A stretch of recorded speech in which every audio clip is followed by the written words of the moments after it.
and I've never said this to anyone except for my own wife, I was really terrified to build this car. I didn't want to just do something that looks like it, or there's some stuff you can find on certain websites that are just replicas. I wanted something that was like really true to it.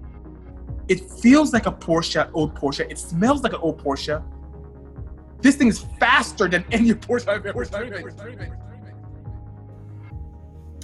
The original Porsche 935 was a dominant force in Group 5 racing in the 1970s, competing with the likes of the Zaxbyt Capris, the BMW 3-litre CSLs, M1s, Lancia, Nissans and Toyotas.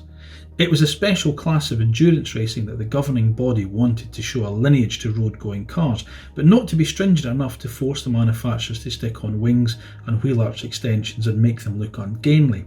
These were known as silhouette cars with a similar shape and window line, but having more of a freer interpretation of the rules to avoid ugly designs. The 935 was, of course, a derivative of the evergreen 911, and with Porsche having considerable success in their turbocharging, it seemed like an obvious choice to develop into the Group 5 racer. They created the flat nose design that would become a really popular restyle option in the 1980s on road cars. In fact, even Porsche themselves offered a factory flat nose option on 911, and the 935 has created a legend in motorsport history for that class of racing.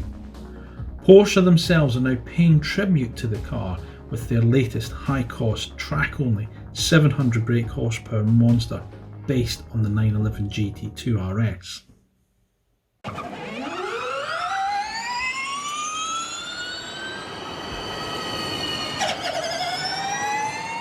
Hello and welcome to AutoEV, a slightly different episode this time, because we're not stood in the beautiful Sussex countryside next to one of the latest EVs and road tests. No, we're at home, my home. We were in the process of planning issue 3 of the magazine for introduction later in a couple of months' time. But obviously with the COVID-19 pandemic around the world and us adhering to government guidelines, it was painfully obvious that certain things couldn't be included in that magazine. Car launches and first drives were having to be postponed and in some cases cancelled due to the pandemic. So we had to change things up a little bit. We've had to move some articles to later in the year. We've had to bring in some new ones for this current issue that's forthcoming. So that made me get onto the internet and start to have a little look at what was out there, new electric vehicle news that we could come with. And that's when I started scanning the internet and I came across this car.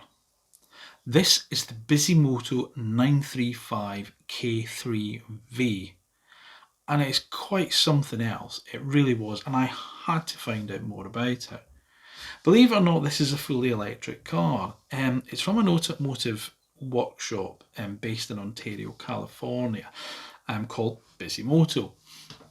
And as well as creating some frankly wild and bizarre and insane creations, including a Honda people car with 1,000 brake horsepower, they've got a true love for the Porsche brand. But why an electric one and why a 935? Well, we are lucky enough to be able to talk to the CEO of Bisimoto, Bisi. He's on the line with us today. So, welcome to AutoEV, Bisi, and I hope you and your loved ones are safe, obviously, in the current situation. Obviously, we're joining you in your workshop and we can see the car, which is normal. Now, I'm, as well as a bit of a car nut, I'm a bit of being a Scot as well, being a bit of a Bond fan.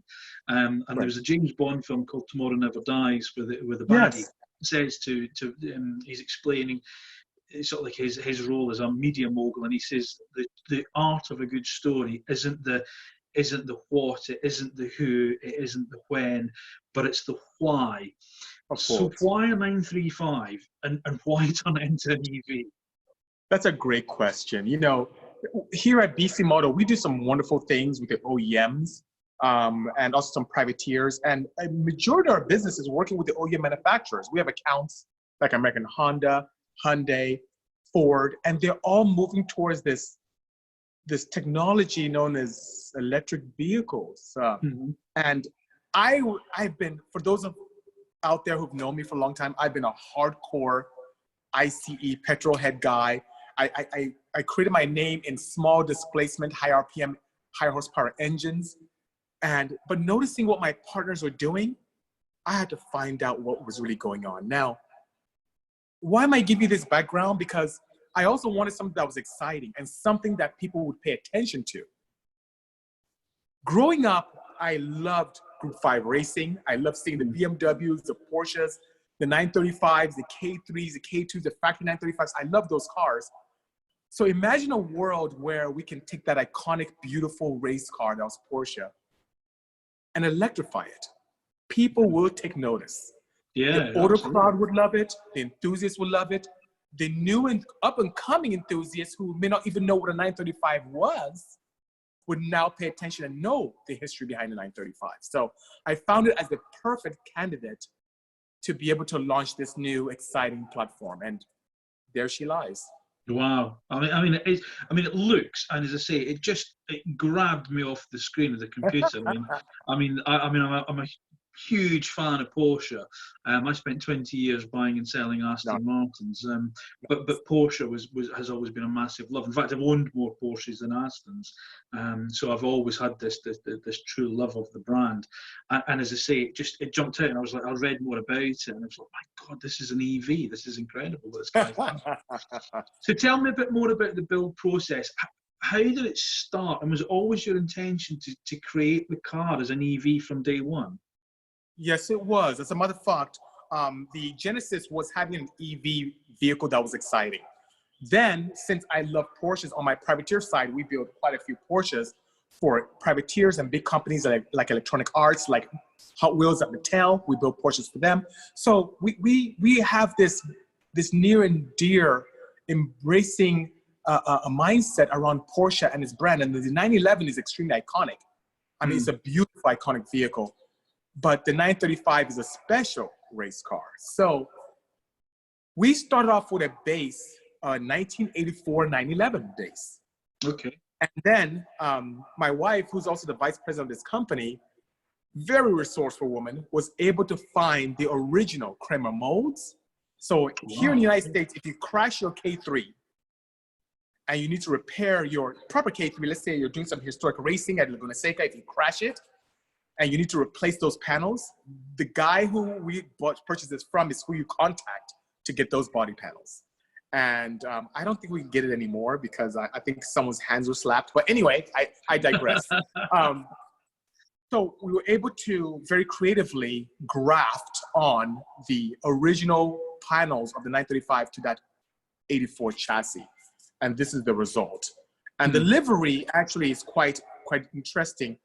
There's a Gozzi Porsche 935 that existed years ago, still exists, but it was raced years ago, decades ago. And Andy Blackmore, once again, he does a lot of liveries.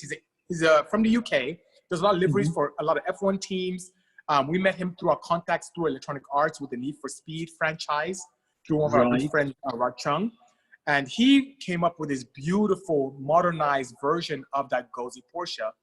And that's exactly what exists today. And he did a great job from the livery to the wheel cover designs on the turbofans. He's a very talented chap. It was enjoyment. It was very enjoyable building this car. Well, it's a fantastic build, and as I say, I've since finding it, read a bit more about it, looked into it. And you mentioned there about the molds. I mean, was that probably the most difficult part of the situation, getting your hands on those molds and making it all work. Yeah. I didn't want to just do something that looks like it, or there's some stuff you can find on certain websites that are just replicas. I wanted something that was like really true to it. And it's very expensive to find this, but my goodness, it's so beautiful and it's just amazing. And we did a few elegant updates, like the wing itself now has a dual pane wing, like a dual element, which is a little bit more modernized, and it's from carbon fiber. And we were able to source that through our good friends at APR Performance. The front splitter is also carbon fiber. That didn't exist back then. So just a few small details, of course, that still pays nice homage to the older chassis, but gives a nice nod to what's lurking underneath the rear bonnet. Yeah. And I think you touch on a really interesting thing there about details. And I think when you're talking of a car that's such a unique build, that's Yes. where people really like to see. It's like, you know, a nice wristwatch or something. They love the little intricacies and the details that Absolutely. really, really stand it apart from something Yes, sir. else. Yeah, yeah. Absolutely. I mean, obviously, as you say, that was a really difficult part, was getting the mouldings right for the car and making it as true to the original as you possibly could. Yes. But I mean, obviously, the 935 was a race car. And was the Yes. intention to make your car a street car, or was your intention to think about it? Well, this actually could be a race car, or where was your thought My process background, with that? great question, sir. My roots are in racing. I started off in quarter mile drag racing and then started branching off as I started getting more into Porsches, into road course racing. And all of my cars are drivers. Yeah. And no matter what I build, I test them on the track. It was in mind to be a performance car. But guess what? In California, there's this beautiful, beautiful opportunity for us. If I took a 1977 Porsche 911 Turbo and modified it the way I'd like to, it wouldn't be street legal. Mm-hmm. But this, because of his lack of emissions, and you know what's crazy? Can you believe that I have, next to me, I have a 1,000 horsepower minivan. I have an 850 horsepower 930. I have actually a factory 935 over there making 550. I have all these crazy Porsches, and can you believe that that's the fastest thing I've ever built? Really? And it's street legal, so that's really scary. It's emissions friendly. We took it to the state ref. They passed it in flying colors. We live in, I mean, you can see I'm smiling here. Yeah. We live in exciting times where I could eat my cake and have it too. I could have lots of power. As an enthusiast, first, it's really, really, really fast. Yeah. And I don't have to worry about getting hassled by the police or the cops or the air resource board or anything like that. I'm eating my cake and having it too. It's amazing. Yeah. So the whole yes, street, yes. Yeah. The whole project, Bisi. I mean, what was the time scale from start to the complete car? We started in March last year and completed it for unveiling in November. Wow. Okay. So it was a few months. Actually. Yeah. Yeah, it was a few months, and relatively quick. But it's like a living and breathing organism. And what I mean by that is I constantly improve on the vehicle. Mm-hmm. I've done a lot with some of the feedback and safety measures, a lot with my battery management systems. I've changed even something as simple as the contactors, and it's just small things here and there that I continue to improve on to make it a better, more efficient setup. Initially, it was just, I have this shirt that says air cooled and water cooled on it. Well, initially, I had the battery packs just being cooled by convection. Now I'm using air cooling to help it improve that. As I go to the track, if I have the need for better thermal management, I'll switch over to liquid cooling for the battery packs. Then I might end up going to a refrigerant. So I have this stepwise approach to solving challenges that may come our way. So it continues to evolve. But that process where from beginning to it starting up and driving was from March, as I'm talking about a bare roller Porsche 911, to it being completed and unveiled at the SEMA show in Las Vegas in November. That was the timeline. That's fast, for such a bespoke build. I mean, I have a very efficient team. Well, I had a very efficient team before all this, but yeah, our team is very efficient. Absolutely. What's the most satisfying part of the project for you? What, in terms of when you decided, right, I'm going to do this, and you were going through it, what was the part, or, on all those months you went, this is, I've got this absolutely bang on. What was the most satisfying part for you? Let's say I could put that in two facets. On the build side, it was satisfying to turn it on for the first time and actually drive it.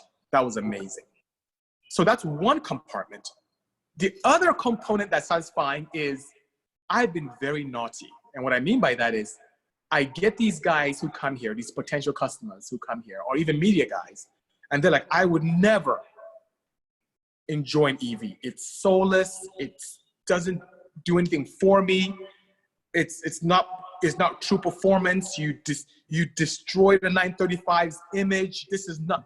And then they drive it. and they're quiet for like 5 minutes. And they're like, Yeah. Shut up and take my money. Or they'd say, I can't believe my life is different. I mean, it's just, see, different is not bad. Yes, it doesn't have the sound of a petrol engine, but it has its own sound. I have this compartment in the rear that's vacant, so all the noise from the motor pumps into the cabin, and it has this intoxicating futuristic whir, and it's just this nice whirring sound, and then the speed and the torque. It's just amazing. It's just an amazing drive. So to answer your question, it's just satisfying to be able to, do I say convert people from this mindset of ew, EV, nonsense, rubbish, to this is a proper car. You sit inside. I mean, I had some people from another media company in the UK, and he's like, it feels like a Porsche, old Porsche. It smells like an old Porsche. This thing is faster than any Porsche I've ever driven. Yeah. It's actually amazing. So it's very gratifying and satisfying to see that reaction from people. Yeah. And I'm yet to see one person experience this and say, absolutely not, I don't like it. Not one individual. Yeah, no, I can believe that. I can believe that. I mean, as an engineer yourself, this must have been an absolute joy to create something that pays homage, as you say, to such an iconic race car, but fuse in this sort of, it's just this delicate and intricate fusion of old mechanical race car with modern technology. Absolutely. Now, am I right in thinking the car even has brake regeneration as well? I mean, how absolutely. I drove from here to a city nearby, known as Rancho Cucamonga, and I didn't use my physical brakes at all. I used regen. So I have about 75 kilowatts of regen, which I can control. And I have, this beautiful CAN communication. Can you believe I'm putting CAN bus communication and a 935 in the same sentence? Anyway, so you have this beautiful CAN communication between the battery management system and the controller. And these things communicate at all times. And if my charge is very, very high, it automatically reduces the regen capability so I don't overcharge the batteries. But as the battery, as the state of charge goes a little bit lower, the BMS allows me to continue to use max regen up to 75 kilowatts. And it is quite nice and helps with my range as well, which is fantastic. You should see the looks I get on the main road when I drive that thing. First, people see like, oh my God, what is this on the road? And then you see people sticking their heads out the window like, I don't hear anything. What is this sorcery? What is this sorcery? What is going on? So it's really, I'm smiling because I've done wonderful things in this industry. We've done many great things with OEM manufacturers. I've had this on the privateer side, this knack for taking older, beautiful chassis and modernizing them with newer fuel injection that may be sequential and drive-by-wire, all this fun stuff. I always had that guilt. Yeah. With the exhaust fumes, and that's why most cars, pretty much every car here, it has what is known as flex fuel, where I can use any combination of ethanol and petrol, because that was my goal to try and take advantage of the improved emissions and not being as detrimental to the environment. That was my take on it, but it still wasn't there. And the EV world has changed me. And the fact that performance is very important to me, it's there. And the performance without the guilt is there. I'm really in love. It's really fantastic. Because the interesting thing about this, and obviously with our history of reporting and writing about EVs, California, obviously where you're based, is one of it was one of the original protagonists towards the electric vehicle, with the low emission vehicle mandate going way, way back. But yet there's this other side of it where they've got these great little engineering workshops like you, and this like fast car culture and this build culture. And you seem to be quite unique in the sense that you're fusing the two together and creating something, as I say, it's for enthusiasts, but with that mind towards the future. Was that always sort of like your goal, if you like, moving forward, apart from your earlier builds with the IROC 930 and the Odyssey, going forward, would you think, well, I need to fuse these two worlds together and make them work together? It's extremely important to me. Absolutely. Before I jumped headfirst into this, I looked around and saw what my peer engineers were doing, and it was painfully obvious, and no insult intended. It was painfully obvious that my peers were building these conversions like an engineer would. Mm-hmm. And the average enthusiast would either be turned off by that or have little interest. So for example, having these screens where you press all these things to get it going, or you have multiple switches on the dashboard where you put on the main breaker, and then you have a pre-charge contactor on, and then the positive contactor, and then people don't, and you pause between each. People don't want to do that. I had the mindset of an enthusiast first, believe it or not, an engineer second. As an enthusiast, how would I want this car to perform? So with the K3V, you get inside, you turn the key like a regular vehicle, you use a shifter and initiate the gear, and you drive. Wow. I have all this wonderful electronics in the background doing everything for you.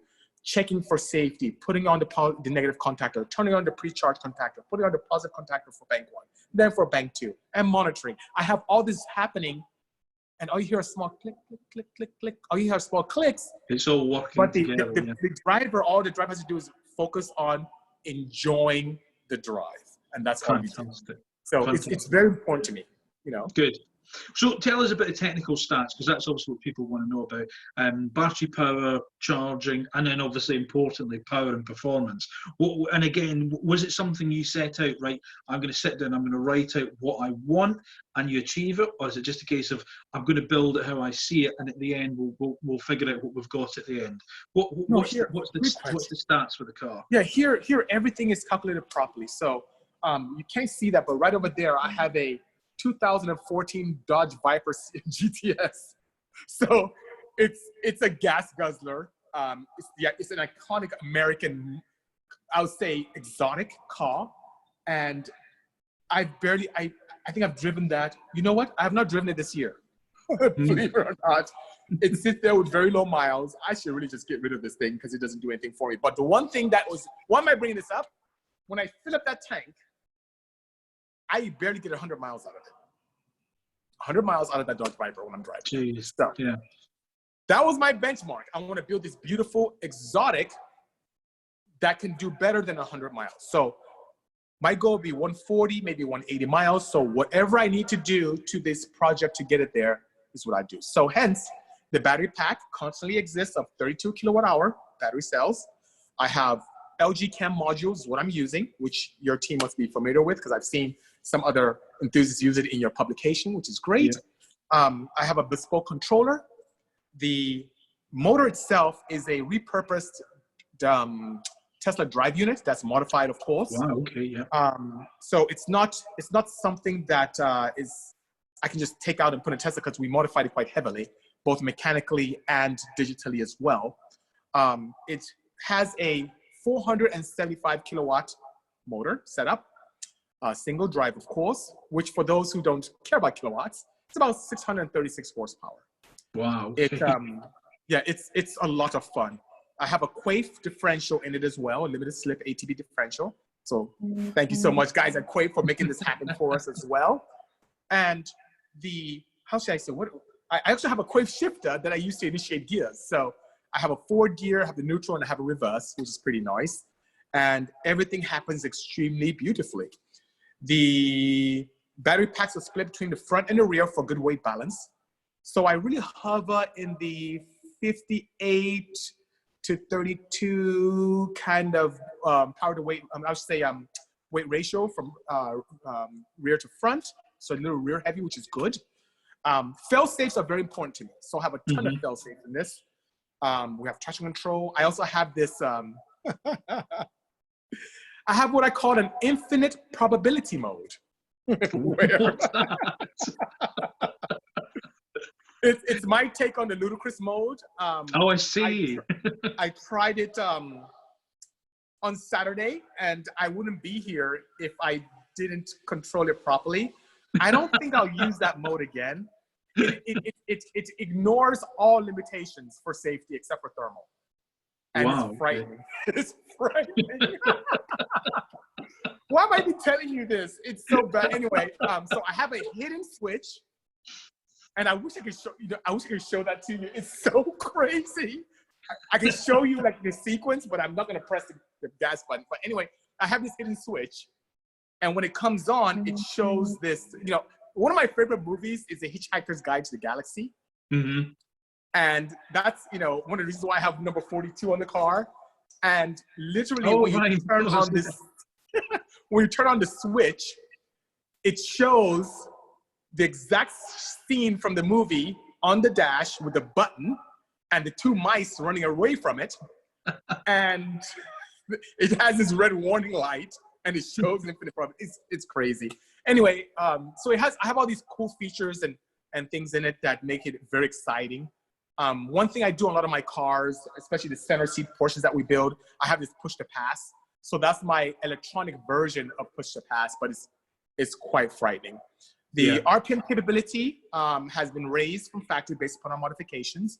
So it is at 18,000 RPMs is the peak RPM limit for it. With my current tire size and gearing, it can go up to 165 miles per hour, which is pretty exciting. Yeah. And after all this goes away, hopefully sooner than later, I will have some very good 8 mile and quarter-mile track data and some data from local raceways here. In our complex here, which is quite secure, I was able to get 2.40 to 60, and that's with a lot of wheel spin. So I'm going to try and play around with that some more and try and get that down even further. But it's really a lot of fun. I may even do some testing the next week or so. Oh, but that's a little tidbit on what I have going on with the vehicle from a technology perspective and what we did with the motor and so on and so forth. And as you say, it seems it's a very fluid concept. You're always tweaking and making it better as you can see fit. And I mean that's a sign of a true engineer. If you don't mind me saying, I mean that really is that everyone always, it's never finished. There's always something I can do slightly better. Of course, that's the beauty of technology. I mean, you and I may have this conversation in 6 months, and I might have different battery packs, or I may have a different cooling system, or my thermal management algorithm may be a little bit more aggressive. Because even now, if my battery cells get close to even 47 degrees Celsius, I start reducing the power automatically that the drive unit can output. So I have all this logic built in for fail-safes, but I may get a little cheeky and push that even further. And at the expense of battery life, I may be able to get a little bit more power and have fun. So I just need to get to a track. You do. I can see your actions out there right now. So, Bisi, what's the future for the 935 K3V in terms of, is this something that's a test bed for you and a showcase for the company, or is it something, given what you said about how difficult the molds would be to replicate again, if somebody came to you and said, can you build me one of these, is this something you can do, or is it just a case of, this is my car, that's what I've done, and it showcases what we can do as a company? Thank you so much. The build of this car was actually for two main reasons. One is a proof of concept. I really want to know what my OEM partners are up to, and I'm glad I did. And I want to be able to prove that you can have a performance EV that's beautiful and fun at the same time. Secondly, to create a platform that we can build for clients. Now, I've had maybe a couple of individuals who are extremely interested in having a 935 built just like this, and I'll make it happen. But a majority of my clients want their the regular 911 converted. We had inquiry yesterday for a 997 to get converted. I have a Caterham over there that just got dropped off to get converted. So it is an opportunity for us to, dare I say, spread our tentacles at Bisimoto to incorporate. I'm very excited. The only thing I haven't done is hydrogen, but to incorporate all types of ways of propulsion, but still embracing that performance aspect. And this is good for us because I'm telling you, California, you don't live here, but they are strict. I mean, you could drive a car that's improper and you can get it impounded right here on the main road. But with this, it's beautiful, it's fast, it's legal. I mean, it does not, what is there not to love? So our process right now, here's what we have in mind is we have this opportunity where someone can bring their regular 911. It could be a classic G-body 911, let's say a 1979, and we can take the petrol engine out, store it for him or her, do this non-invasive conversion, and have it available for them. And whenever they desire to go back to ICE for whatever reason, maybe they want to sell it, maybe, I don't know, within a day or two, we can put everything right back and the car is just as it was before. So it's very important to note that this process that we did here is not invasive at all. Even all the wires, the 2-aught wires I ran, are down the tunnel of the factory in the center of the 911. Even everything, even the control wires on the other side is well shielded. Everything is just placed in and nothing is cut, which is amazing. See, this is what's really, really, because I think, I mean, there's a huge amount of people out there doing things with the Porsche brand. I mean, obviously there's lights of, in the US, obviously, without doubt, you've got Singer, Singer Reimagined, and back over here in the States, back over here in the UK, sorry, we've got people like Paul Stevens, who's a very well-respected Porsche guy, and he does a similar backdating thing.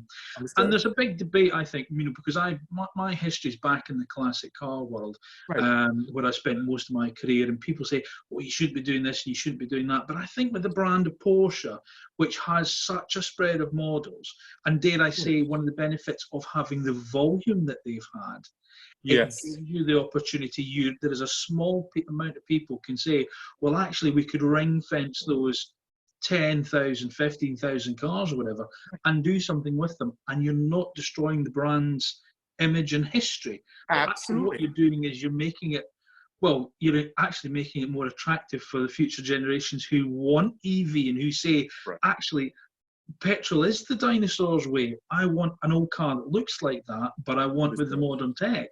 And you seem to be one of the first guys that seems to be doing this, which I think is all credit to you, Bisi. I mean, it's a phenomenal piece of kit. It really is. Thank you so much. I appreciate that. But it also helps that the brand itself is also embracing electrification. I mean, the Taycan is an amazing vehicle.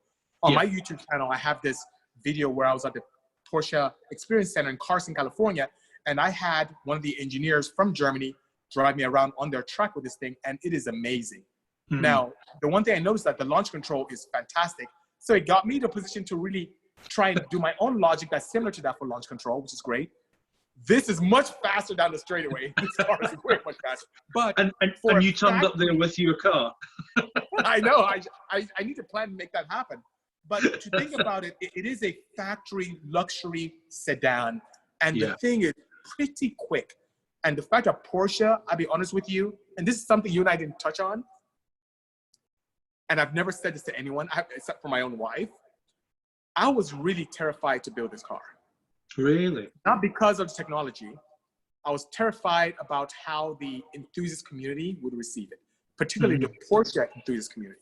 Yeah. And I was prepared for a lot of pushback. Now, don't get me wrong. I've had 2 death threats. And one gentleman last week who said to me that I am a murderer for doing this to a 935 image.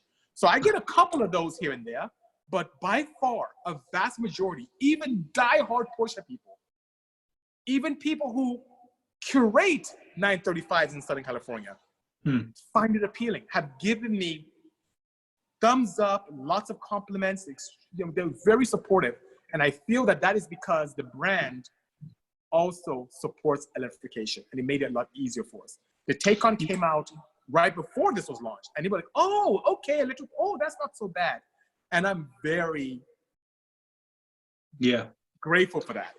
Yeah, I think that's a really valid point, actually, Bisi. The fact that, as you say, that the manufacturer themselves have thrown themselves behind electrification. I mean, Taycan was one of the cars we were supposed to be driving, well, last month. But obviously things overtook. So we've been to the launch, we've seen the car, we've sat in it, we've poked and prodded, we've read some of the magazines and things who have had the opportunity before we did. But I have to say, it's the disappointment, not to be able to actually drive the car myself. But never mind. But as I say, I think you're right. The fact that the manufacturer themselves are throwing such weight behind electrification makes this creation of yours more palatable to the diehard Porsche enthusiast, without a shadow of a doubt. Thank you. Lastly, the one thing I mean, as I say, we've seen the car obviously on the internet, and I've poured over pictures that you sent me, which are, I mean, phenomenal images by Larry. I mean, just fantastic. Yeah, Larry Chen is very talented. Absolutely. Really, really good. And say, credit to him for showing the car in such an amazing light. It's just the details I absolutely love. I mean, the filler cap that doubles as the charging port, the turbofan wheels, and as you say, the lights, the beautiful carbon inlay, and the sort of like the driving lights. For you, what was the one bit you stood back and went, that's my little bit, that's the bit I really love the most? You stand there, look, I mean, you see it every day, but there must still be a place where you go, that's the feature I just love it. What's your favourite part of the car? The charging port. Yeah. The fact that you can just open the front. People's like, typically you pour in petrol there. And I want to give a nice nod to even something a little bit older than 935. So you typically see that on the older 917s. And you just open it and you plug it. I've actually watched people watch me do it, and they're like, "What is he doing?" And I just plug it, and they just fall on the ground like, "Oh my God, this guy is." So that right there, that touch is just, ooh, and that came to me so good. 2 in the morning. 2 in the morning one evening, I said, "That's a good idea." I wrote it down, called my good friend Rod Chung, and said, "Hey, Rod, what do you think of it?" He said, "Bisi, that would be bananas," and I made it happen, and it's great. So that little nod is really good. Fantastic. Well, Bisi, that's pretty much all we have time for today. Obviously, as I say, we're going to include the car in issue 3 of the magazine when we get it published, with Larry's images as well, which are, as I say, phenomenal. I just want to say, but I would love to say something though. I would love to say something. I mean, this car, as beautiful as it is, would not exist without my wonderful team here. It's just, and some of my also technical partners from outside. I learned a lot from Michael Bream. I learned a lot from Mitch Peterson, from John Conciari at AEM. And my team here is just phenomenal. So no man is the island. This wouldn't exist if it was just for myself. Even down to my painter, Randy. I mean, these guys are, they came together with me and we made this happen. And I'm so grateful to all of them. I really am. Well, as I say, it's credit to you all, as I say, and credit to you that it exists. And I mean, I, for one, and the rest of the team here at AutoEV, we were speaking obviously on video calls and stuff. And I sent them the pictures. They were like, "Oh my God, we've got to know more about this. What is this thing?" It is phenomenal. As I say, we're all dyed in the wool petrol heads, and we love old racing cars and everything. We've lucky enough that we're based. The office is literally a stone's throw from Goodwood, so it's. Oh wow, you are so fortunate. So when I come out to the UK next, when I can, I definitely must come visit. Definitely. You come and visit us as well. So, Bisi, I'm going to say thank you very much. If any of our viewers are out there who want to know more about the car, you can go to Bisi's website, which is bisimoto.com. Yes. Where there's a little bit more photography and a bit more about your other projects, which is the iRock 930. Wow, what a car! And then you're obviously on your social media channels as well. Yes. So it's please by all means follow Bisi there. But as I say, it's been an absolute pleasure talking to you and thanking you for giving likewise. time and details to us here at AutoEV. And as I say, hopefully when all this craziness is over, we get a chance to probably catch up over a beer and maybe even have a drive of the car and see what we think. I would enjoy that. I would like that very much. Bisi, thank you ever so much for your time today. Oh, thank you, sir. Take care now. Likewise. Cheers. Bye now. Bye. Bye. Well, again, thanks to Bisi for his time today and for talking us through that wonderful creation of his, the 935 K3V. That's all for this episode of AutoEV. Thank you for tuning in. Thank you for staying with us during this weird and just quite unprecedented times that we all face at the moment. Please remember to like and subscribe to the channel. We're going to be doing a little bit more of these little videos just from home, talking about the EV world and maybe some more cars that we see. We're going to try and get some more guests on as well, like Bisi, to talk us through certain things and different cars in the world. Remember, if you want to order a copy of the magazine, go to autoev.co.uk. Where you can do that. Obviously bear with us at the moment. Distributing them is going to be difficult, but we will do our very best. Head to autoev.co.uk. You'll also see lots of used EVs for sale there as well, and you can follow us on all the social media channels such as LinkedIn, Instagram, Facebook and Twitter. But as I say, that's all from us today. Thank you ever so much. Remember to like and subscribe. Got to keep saying that. Like and subscribe. Help us get those numbers up. But for now, from me, from all the team in their respective homes, stay connected, stay safe, but more importantly, stay at home. See you soon. Thank you. Bye-bye. So, you've watched our video. It's now my job to tell you to like and subscribe and press the little bell button to receive notification of when our next video is uploaded. Sorry, what's that? You want more than just videos? Okay, did you know that AutoEV is also a website? That's right, autoev.co.uk. Not only is it all the latest news, reviews and musings, including motorsport from the electric vehicle world, but we've got literally hundreds of used electric vehicles for sale from dealers up and down the country.